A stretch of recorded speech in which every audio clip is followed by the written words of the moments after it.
waktu Kami sudah habis di bantai semester ini.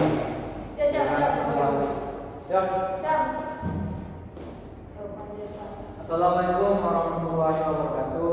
Waalaikumsalam warahmatullahi wabarakatuh. Izin Bu, kami dari Logika akan mempresentasikan hasil diskusi kami Bu yang berjudul etika profesi, pengembangan kepribadian dan etika, yang diawalkan pada teman kami yang pertama membahas tentang sinergi kepribadian dan etika dalam dunia kerja pada hari ini. Baik, Bu, sebelumnya saya ingin mempresentasikan salah satu bagian sebab dari makalah yang kami buat itu ada tentang kepribadian dan etika dalam dunia kerja. Nah, di era globalisasi sendiri kumpulan teknis saja itu tidak cukup. Dunia profesional berindividu dengan kepribadian matang dan etika kerja kuat. Perusahaan mencari individu yang dapat diandalkan, berintegritas tinggi, dan juga mampu bekerja dalam sebuah tim. Nah, perusahaan tersebut pasti akan mencari calon pekerja atau orang yang bisa diandalkan dalam segala bidang dan juga memiliki integritas serta dapat berkontribusi dan juga berkomunikasi dengan baik dalam sebuah tim. Kepribadian juga menentukan interaksi di tempat kerja dengan sifat seperti jujur, tanggung jawab, serta nilai etika yang lain. Etika merupakan pedoman moral untuk bertindak adil dan juga profesional. Perubahan teknologi juga menambah pentingnya kemampuan teknis seperti empati dan juga kolaborasi. Kemudian lanjut ke slide kedua, itu ada tujuan dari proyek, yaitu untuk membentuk profesional berkualitas. Tujuan dari proyek ini yang pertama yaitu mengidentifikasi keterkaitan, yang dimana nantinya kita akan menggali hubungan antara karakter individu, bisa itu dalam sifat kejujuran, tanggung jawab, dan juga melakukan perbandingan terkaitan dengan perilaku etis di dunia kerja, serta memahami bahwa kepribadian juga tetap menjaga nilai profesi. Kemudian yang kedua adalah menganalisis dampak sinergi, yaitu fokus pada pengaruh perpaduan karakter baik dan juga sikap etis terhadap reputasi serta performa. Seorang profesional itu memiliki sifat berempati dan juga berintegritas sehingga mudah dan lebih dipercaya. Kemudian yang ketiga itu ada menyusun rekomendasi strategi dari proyek yang kami buat, yaitu menyusun strategi itu nantinya bakalan menjadi panduan bagi mahasiswa dan juga institusi dalam merancang kegiatan pembentukan karakter seperti pelatihan soft skill dan juga mentoring. Kemudian yang keempat itu ada mengevaluasi implementasi nilai, yaitu mengetahui sejauh mana nilai kepribadian dan juga etika diterapkan mahasiswa dalam keseharian sehingga mendorong refleksi diri dan juga perbaikan. Kemudian yang kelima itu ada mengidentifikasi tantangan, yaitu mencari solusi untuk tantangan dalam menemukan etika profesional di kalangan generasi muda seperti budaya instan dan kurangnya panutan. Dan yang terakhir itu adalah menyusun pedoman berbasis pengalaman, yaitu berupa pedoman praktis dari diskusi dan juga kasus nyata yang kami lakukan, serta mencantumkan beberapa referensi berkelanjutan bagi mahasiswa dalam membentuk karakter profesional. Sekian presentasi dari saya kembalikan lagi kepada moderator. Oke Bu, lanjut. Ini akan dijelaskan oleh saya sendiri, yaitu teori yang kami pakai, fondasi kepribadian dan etika. Di sini ada beberapa yang kami ambil, yaitu pertama Robbins dan Judge 2017 menjelaskan kepribadian dan etika dalam dunia kerja. Mereka melihat bahwa kombinasi kepribadian yang baik dan etika menghasilkan tenaga kerja yang stabil, yang mereka bisa lihat bahwa baiklah kerjaan-kerjaan yang dilakukan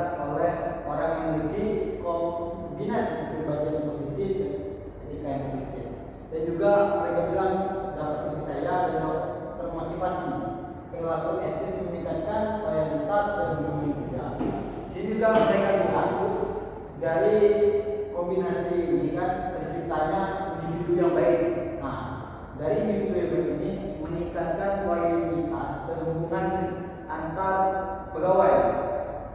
Dan selanjutnya itu oleh Daniel Goleman pada tahun 1995 tentang kecerdasan emosional. Dia bilang kecerdasan emosional atau EQ meliputi empati, kesadaran diri, dan kendali diri. Individu yang dengan EQ tinggi mampu memahami perspektif orang lain dan berperilaku etis. Di sini dari Daniel ini bisa kita simpulkan orang yang memiliki EQ yang bagus itu di lingkungannya mungkin menjadi panutan dalam bertindak, dalam mengekspresikan diri, dalam menahan emosi juga. Selanjutnya oleh Lawrence Colbert pada tahun 1941 tentang teori perkembangan moral. Di sini dia menjelaskan bahwa moral manusia melalui 6 tahapan: takut, hukuman, hingga prinsip moral universal. Pendidikan etika juga adalah mendorong pencapaian tingkat tinggi dalam berpikir dan bertindak etis. Nah, di sini dia bilang bahwa etika ini adalah salah satu tingkat tertinggi dalam berpikir dan bertindak etis. Dan selanjutnya di sini ada lagi dari Gordon Allport tahun 1961 tentang teori kepribadian. Di sini dia menjelaskan bahwa sistem kepribadian adalah sistem dinamis yang menentukan penyelesaian unik individu terhadap lingkungan, dipengaruhi pengalaman hidup, lingkungan dan pendidikan. Kepribadian terbuka dan cenderung sukses dalam adaptasi dan kerjasama. Di sini Gordon menjelaskan bahwa kepribadian itu tercipta dari lingkungan dan pengalaman hidup dan pendidikan juga. Ada juga dia bilang bahwa kepribadian yang stabil dan yang baik bisa menjadi probabilitasnya menjadi sukses itu dan adaptasi kerja selama itu tinggi. Oke, selanjutnya dari Franz Marquis tahun 2002 tentang teori etika profesi. Di sini dia menjelaskan bahwa etika profesi adalah prinsip moral yang mengatur perilaku profesional untuk menjaga kebenaran, tanggung jawab, dan integritas. Penting untuk menjaga kepercayaan publik. Mungkin itu saja dari yang kami dapatkan. Mungkin dilanjutkan oleh teman saya dari Kelapa. Baiklah, saya akan menunjukkan dari penjelasan tadi, yaitu metode pelaksanaan pendekatan campuran. Proyek ini menggunakan pendekatan campuran atau mixed method untuk memahami komprehensif mengenai pentingnya kepribadian dan etika profesional. Yang pertama, diskusi kelompok atau FGD melibatkan mahasiswa dari berbagai jurusan untuk menggali pemahaman dan pengalaman mengenai etika di kampus. Diskusi eksploratif ini dipandu moderator dalam sini dirangkum. Yang selanjutnya, survei kuesioner disebarkan dari kepada 50 mahasiswa untuk persepsi tentang pentingnya kepribadian dan etika, serta mengidentifikasi yang relevan dan tingkat penerapannya. Selanjutnya, pengolahan dan analisis data. Data FGD dianalisis skematik, sementara data survei dianalisis kuantitatif untuk melihat tren dan perbandingan meliputi coding, pengumpulan jawaban, dan pengolahan grafik. Selanjutnya, penyusunan laporan dan rekomendasi. Hasil diskusi dan survei menjadi kesimpulan, saran, dan pedoman ringkas untuk pengembangan kepribadian dan etika profesional mahasiswa. Selanjutnya, mungkin selanjutnya dijelaskan oleh teman saya.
di sini saya akan melanjutkan penjelasan dari teman saya. Di sini ada kesimpulan profesionalisme sejati.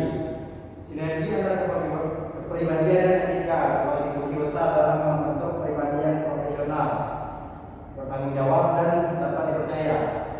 Profesionalisme bukan hanya tentang kecakapan teknis, tetapi juga sikap, integritas, dan kesadaran moral. Nah, di sini profesionalisme itu berarti bukan hanya tentang kecakapan teknis, tetapi juga sikap, integritas, dan kesadaran moral suatu orang.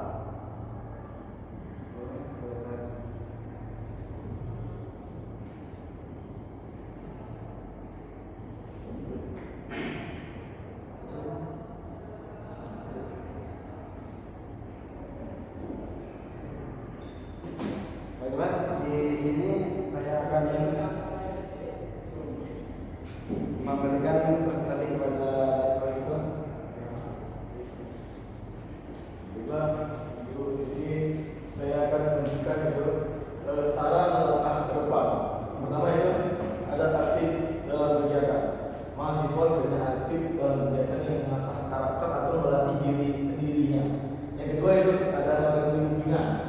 Bagaimana bimbingan, pengalaman magang dan kerja nyata harus didesain dengan bimbingan etis.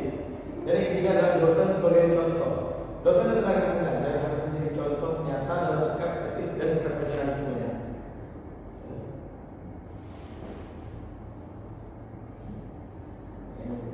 Terus ada pelatihan sistematis. Institusi pendidikan perlu menjalankan pelatihan karakter dan etika profesi secara sistematis. Yang kedua ada ruang belajar dari kesalahan. Mahasiswa perlu diberi ruang untuk belajar dari kesalahan sebagai proses pembentukan diri. Dan yang terakhir itu ada evaluasi perilaku etis. Evaluasi terhadap perilaku etis sebenarnya menjadi bagian dari sistem pembelajaran. Baiklah, sini akan dilanjutkan oleh moderator.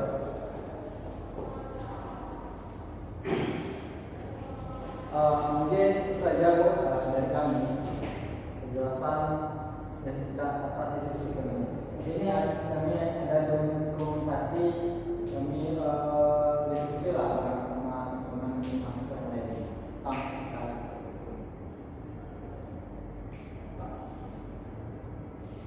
tentang mungkin sekian dari kami. Kemudian 24 sampai 3 saya sendiri yang pemeran dan ini Saya Rudi Firudin. Saya Farah Balkis. saya Muhammad Bitaruna. Dan saya Rudi Bantara Riki. Kami yang ucapkan terima kasih. Assalamualaikum warahmatullahi wabarakatuh. Waalaikumsalam warahmatullahi wabarakatuh. Don.